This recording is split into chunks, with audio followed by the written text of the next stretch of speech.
I need to tell you something I've never said out loud before.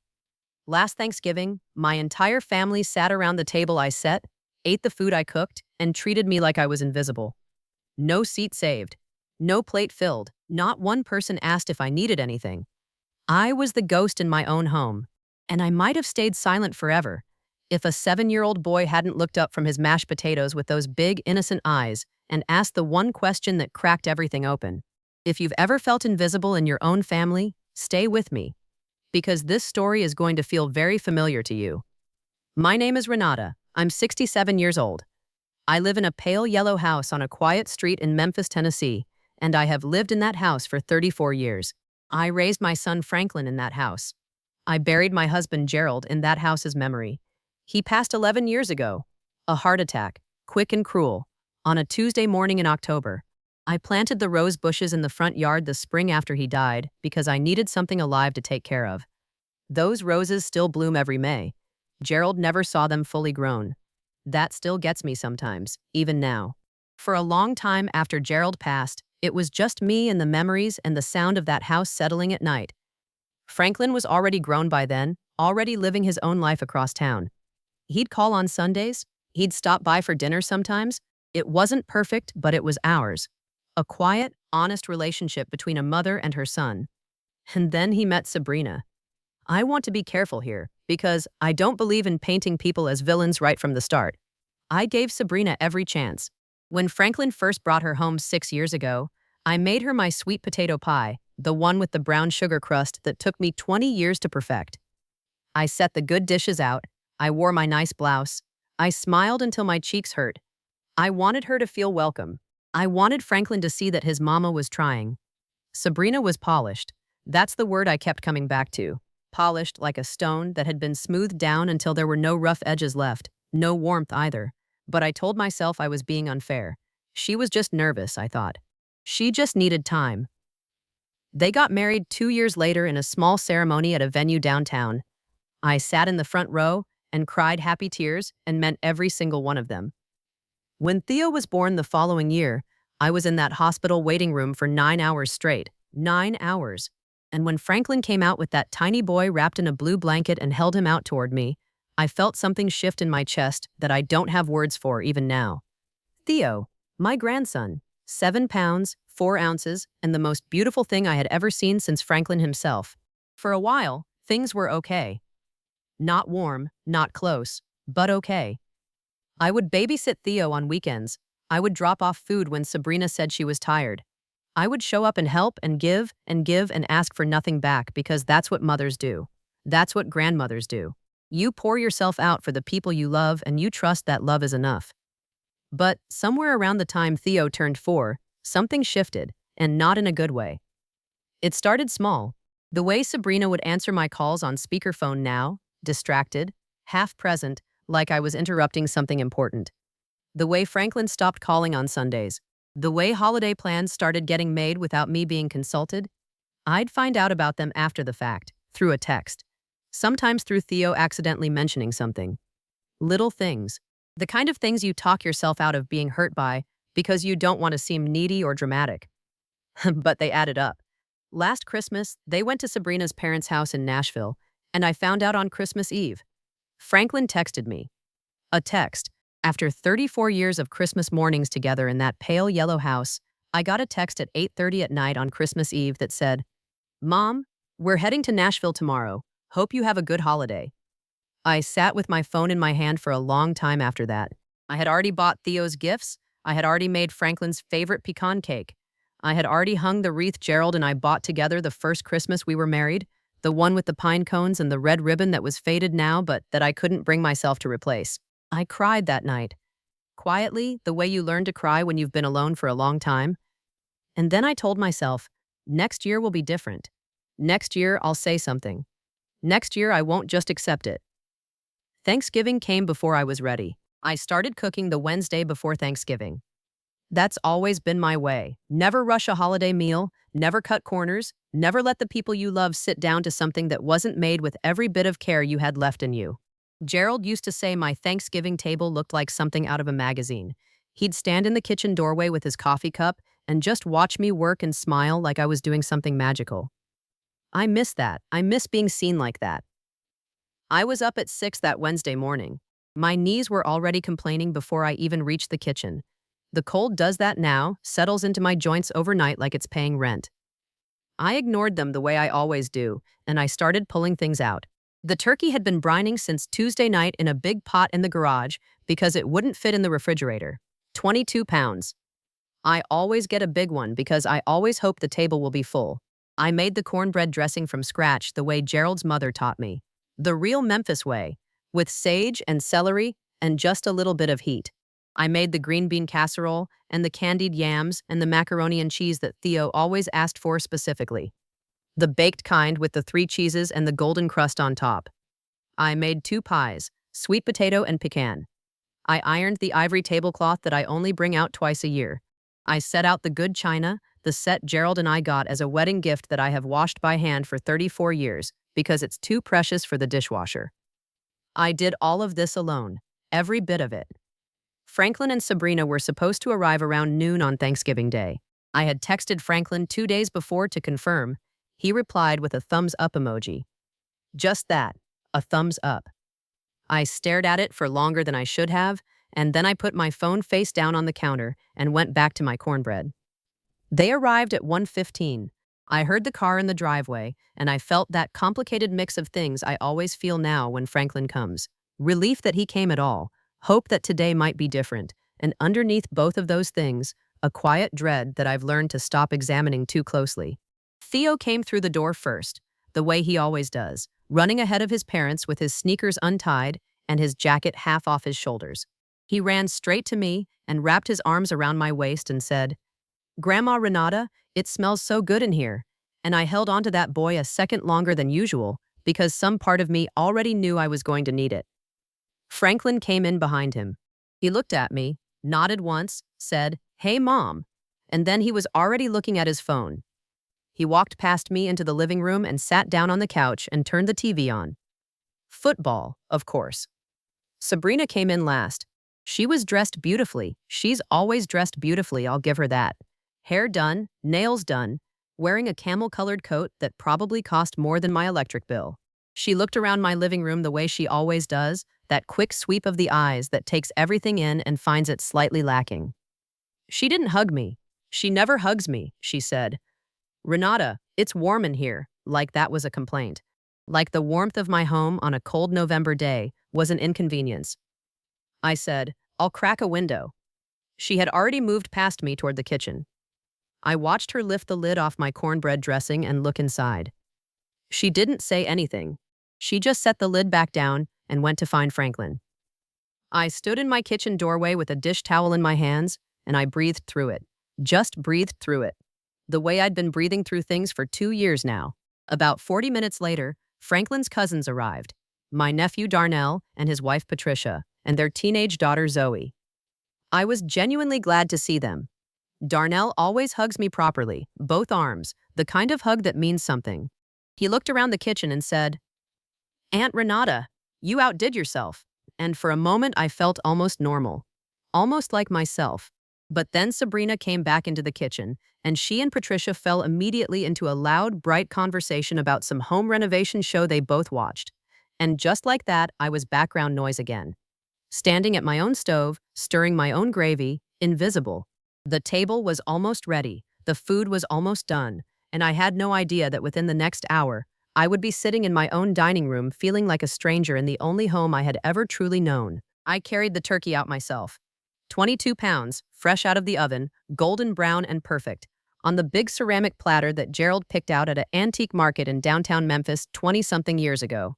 I carried it with my oven mitts and my bad knees and my 67-year-old arms, and I set it in the center of the table that I had spent the morning arranging. Nobody got up to help me. Franklin was still on the couch. Darnell offered, he half rose from his chair, but Sabrina said, "Oh, she's got it. She does this every year," and he sat back down. She's got it. Like I was the hired help, I made 3 more trips to bring everything out. The dressing, the yams, the green beans, the macaroni. Each trip, past the living room where my son sat watching football. Each trip, back and forth on my tired knees, alone. By the time everything was on the table, I was breathing harder than I wanted to admit, and there was a dull ache running from my lower back down through my left hip that I'd been ignoring since morning. I went to the bathroom for a moment, splashed cold water on my face, looked at myself in the mirror above the sink, the same mirror I'd looked into for 34 years, through grief and joy and everything in between. I told the woman looking back at me, "You're okay. Just get through dinner." When I came back out, everyone was already seated. And that's when I saw it. The table seated 8 comfortably. There were 6 of us: Franklin, Sabrina, Theo, Darnell, Patricia, and Zoe. 6 people, 8 chairs, and somehow, in the arrangement that had happened while I was in the bathroom, every seat near the head of the table was taken. Franklin sat at the head. My chair, the chair I had sat in for 34 years, the one with the slightly worn armrest where my elbow always rested. Sabrina sat to his immediate right, Theo beside her, Darnell and Patricia across from them, Zoe at the far end. There was one chair left, the one closest to the kitchen door, the one that was half pushed against the wall because nobody ever sat there. It was the awkward chair, the one guests avoided, the one that didn't quite fit with the others because I'd added it years ago when the family was bigger and noisier and full of people who are mostly gone now. That was the chair left for me. I stood at the entrance of my own dining room, and I looked at that table for a moment. I looked at my turkey in the center, my ivory tablecloth, my good china. I looked at my son sitting at the head of the table scrolling his phone while everyone else talked around him. And I quietly pulled out that awkward chair by the kitchen door, and I sat down in it. Nobody noticed. Not one person looked up. Franklin said, "All right, let's eat." And hands started reaching. The turkey got carved. Franklin stood and carved it, which he has done since Gerald passed, and I used to find that comforting, the continuity of it. Now I watched him do it and felt something hollow where the comfort used to be. Plates got passed, the dressing went around, the yams, the macaroni. Theo said yes please in that serious little voice he has, and Sabrina scooped some onto his plate. The dishes came around the table and moved past me. Not skipped exactly, just moved past, the way things move past something that isn't quite there. Darnell was deep in a conversation with Franklin about something at work. Patricia was talking to Sabrina about a school district issue.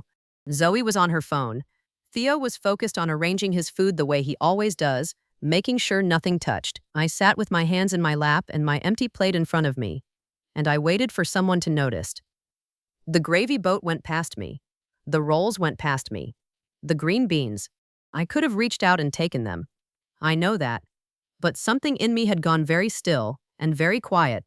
The way you go quiet when you realize something is happening that you need to fully feel before you can respond to it. I was being erased. In real time. At a table covered in food I had spent 2 days making, surrounded by people I had spent my whole life loving, I was being erased. My plate was empty. My hands were folded in my lap. My eyes were burning, but I refused to let a single tear fall. And then I heard a small voice from across the table. Careful, confused, cutting straight through every conversation like a knife through silence. "Grandma Renata, how come your plate is empty?" The table went quiet the way a room goes quiet when something true has just been said out loud. Not all at once. It rippled. Zoe looked up from her phone first. Then Patricia stopped mid-sentence. Then Darnell turned his head. Then Sabrina, fork halfway to her mouth, eyes sliding sideways toward Theo like she was calculating something. And Franklin. Franklin looked up from his plate slowly. The way a person looks up when they already know what they're going to see, and they've been hoping to avoid it just a little longer.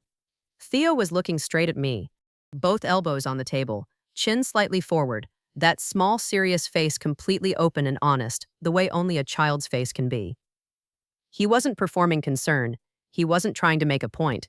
He was 7 years old, and he loved his grandmother, and he genuinely did not understand why her plate was empty when everyone else's was full. It was that simple. It was that devastating. I looked at my grandson across that table, and something inside my chest cracked open like old dry wood. For a moment, nobody spoke. The football game was still on in the living room, muffled through the wall.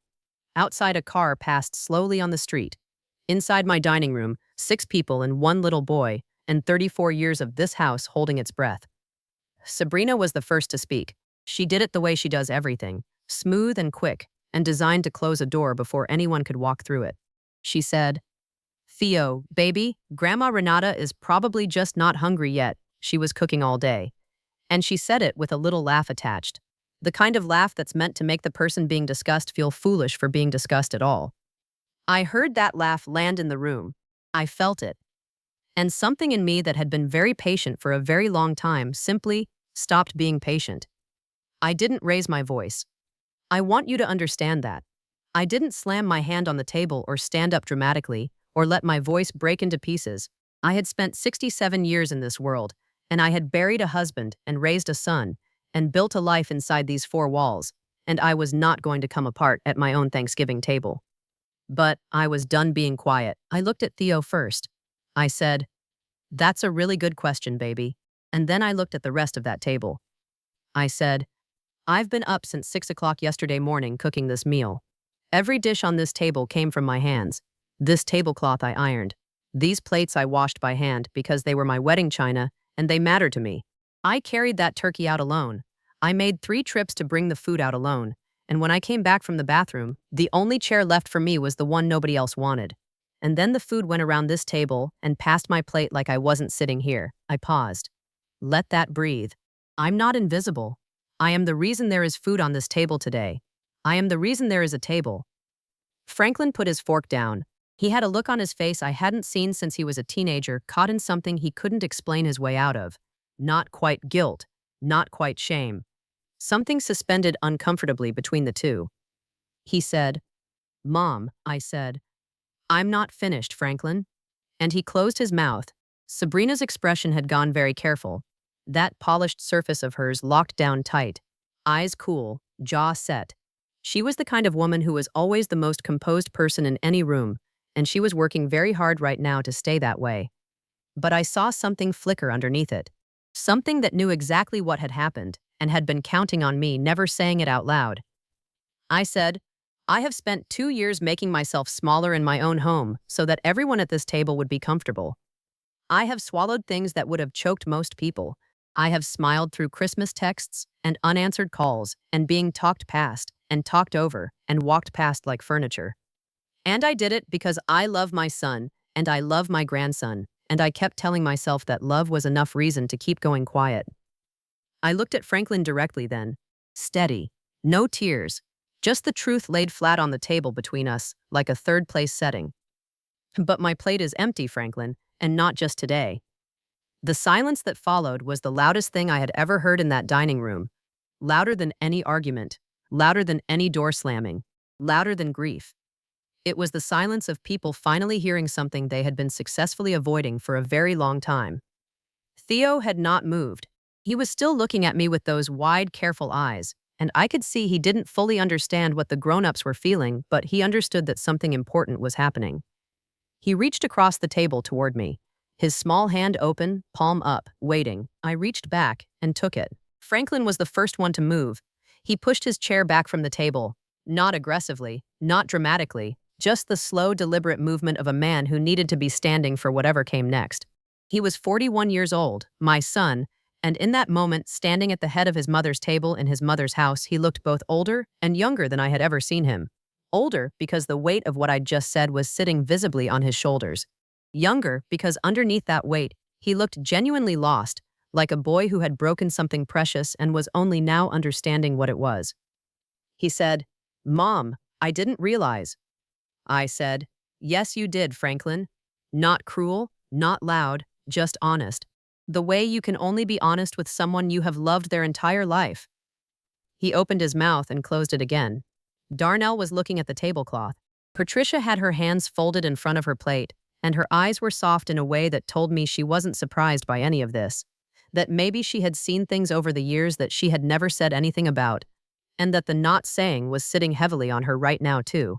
Zoe had put her phone completely away, which for a 16-year-old in an uncomfortable situation meant she understood this was serious. Sabrina hadn't moved.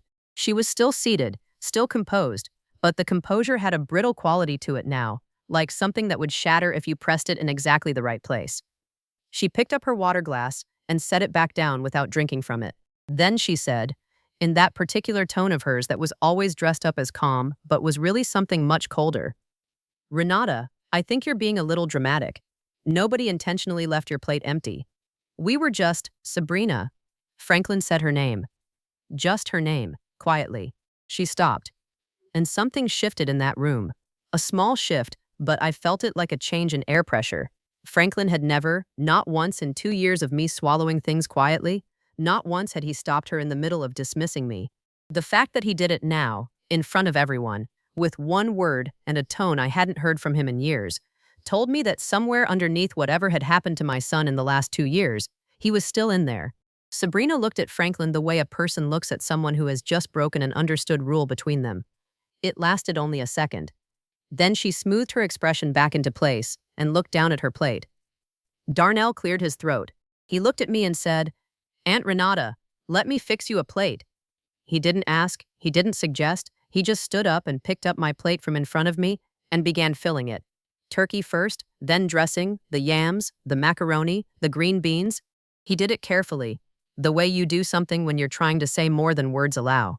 When he set it back in front of me, he put his hand briefly on my shoulder and squeezed once and didn't say anything else. He didn't need to. Patricia reached over and refilled my water glass. Those two small gestures, Darnell's hand on my shoulder, Patricia's quiet refill of my water, broke something open in me that I had been holding sealed for a very long time. Not in a collapsing way, in a releasing way, like a breath you've been holding so long you forgot you were holding it. I ate. I made myself eat. The food was good. It was always good. I made sure of that. And I sat at my awkward chair by the kitchen door, and I ate my Thanksgiving meal, and I let the complicated silence around that table be exactly what it was. Franklin sat back down after a while. He didn't look at Sabrina. He ate slowly, mechanically, the way you eat when your mind is somewhere else entirely. Twice he glanced at me and looked away quickly, and I could see him turning things over, sorting through them, the way he used to do as a boy when he was trying to work out how he'd gotten something wrong. Theo ate his macaroni and cheese with great concentration. At one point he looked up at me and said, very quietly, just for me, "Grandma Renata, is the pecan pie for after?" I almost laughed. I almost cried. I did neither. I said, "Yes, baby, the pecan pie is for after." He nodded seriously and went back to his macaroni. And I held on to that small, normal moment like a handhold on the side of a very steep thing. Dessert was quiet. The football game ended in the living room. Outside, the November dark had come down over Memphis, and the street was still, and the rose bushes Gerald never saw fully grown were bare now for winter, just thin, dark lines against the pale yard. Still rooted, still there. After the plates were cleared, and this time Franklin and Darnell both helped clear them without being asked, Sabrina gathered her coat and her purse with a particular kind of efficiency that told me she wanted to be out of this house before anything else could be said. She called to Theo to get his jacket. She said to the room generally, "We should get going, it's getting late," and nobody argued with her. But Franklin lingered. Sabrina was already at the front door with Theo's jacket in her hands when Franklin stopped in the entrance of the kitchen where I was standing. I had my back to him, running warm water over the good china the way I always do, carefully, one plate at a time. I heard him stop behind me. I heard him exhale. The particular exhale of a man carrying something he's been carrying too long and finally putting it down somewhere. He said, "Mom." I kept washing the plate in my hands. The warm water ran over my fingers. Outside the kitchen window, the neighbor's porch light was on across the street, a small yellow square in the dark. He said, "I don't have an excuse. I just want you to know that I know that." I set the plate carefully in the drying rack, picked up the next one. I said, "I know you know, Franklin. That's almost the hardest part." He was quiet for a moment. Then, "She's not a bad person, Mom." He said it the way people say things they're still trying to convince themselves of. Careful. A little desperate around the edges. I turned off the water and turned around and looked at my son. Really looked at him. The gray coming in at his temples that hadn't been there 2 years ago. The tiredness around his eyes. The way he was standing with his shoulders slightly forward, slightly collapsed, like a man bracing against something constant. I said, "I didn't say she was, Franklin. I said I was invisible. Those are two different things." Something moved across his face. He nodded slowly. He looked at the floor and then back up at me, and he said, "I'm sorry, Mom. I'm genuinely sorry." And I could hear that he meant it. Not a reflex apology, not the kind you offer to end a conversation, but the real kind that costs something to say. I looked at my son for a long moment. This boy I had carried and raised and loved every single day of his life without condition or reservation. This man who had let me become invisible and was only now, standing in my kitchen on Thanksgiving night, beginning to understand what he had allowed to happen. I said, I love you. I will always love you. But I need you to hear me when I tell you that I cannot keep doing this. I cannot keep making myself smaller so that everyone else stays comfortable. I am 67 years old. I have earned the right to take up space in my own life. Franklin nodded. His jaw was tight. His eyes were wet in a way he was working hard to control. He said, I hear you, Mom. Good, I said. Hold on to that. He hugged me then, properly. Both arms, the way Darnell had hugged me earlier, the kind of hug that means something. I let myself lean into it for just a moment, this complicated, imperfect, still mine son of mine. And then I stepped back and straightened and told him to drive safe. After they left, after Darnell and Patricia and Zoe left with long hugs and Darnell's quiet, call me this week, Aunt Renata, I mean it, after all the cars pulled out of my driveway and the street went quiet again, I stood in my living room in the silence of my house.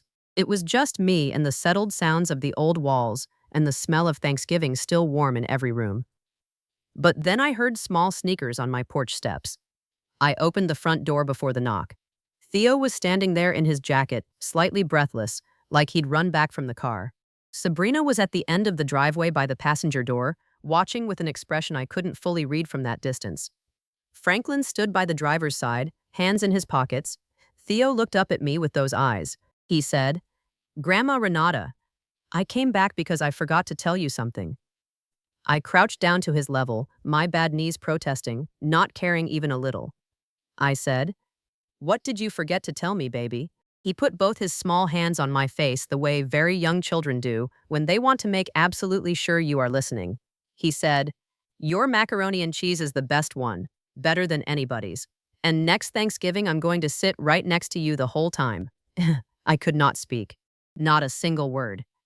I pulled that boy into my arms and I held him in the cold November air on my front porch in Memphis, Tennessee, with my rose bushes bare for winter beside us, and the yellow porch light overhead, and the smell of Gerald still somehow, impossibly, in the fibers of this old house, and I let myself cry. Finally. Quietly. The good kind of crying, the kind that means something has ended and something else, something better, is beginning. I didn't know exactly what the next Thanksgiving would look like. I didn't know what conversations still needed to happen, what boundaries still needed to be drawn, what changes Franklin would or wouldn't make. I didn't know if Sabrina would ever truly see me or if that ship had sailed so far out it was beyond the horizon now. But I knew this. I was not invisible. I had never been invisible. I had simply been surrounded by people who had forgotten how to see, and it took a 7-year-old boy with macaroni on his shirt and love in his hands to remind every single person at that table, including me, that I was there.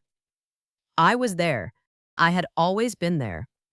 And I was not going anywhere.